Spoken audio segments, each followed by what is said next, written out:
So after you've been laid off, plan for your job search to take at least 6 months.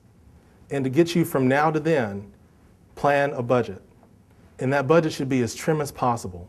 So where you had been eating out before, maybe you cut back on some of that.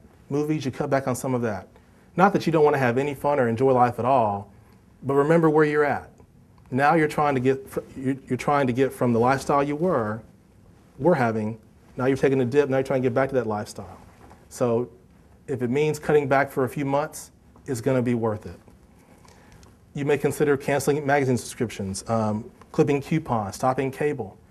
You know, when 5 years passes by and you look back upon where you were, it's not going to matter that you didn't have cable for 6 months. It's not going to matter that you didn't have that magazine for 6 months. What's going to matter is that you made it through that tough time. So think of it that way. Begin with the end in mind. Also, negotiate with your creditors to reduce your interest rates.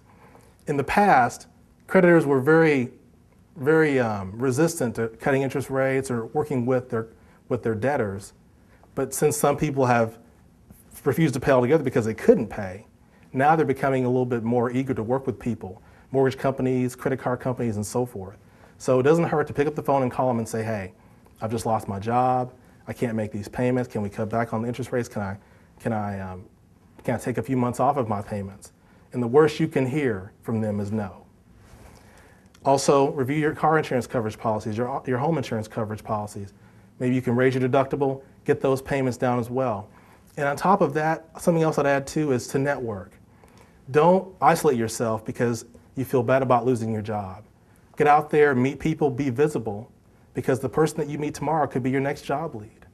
You could meet someone doing some part-time work that could help you get that next job, whereas before, if you've been sitting at home, you wouldn't have had that luxury, you wouldn't have had that opportunity.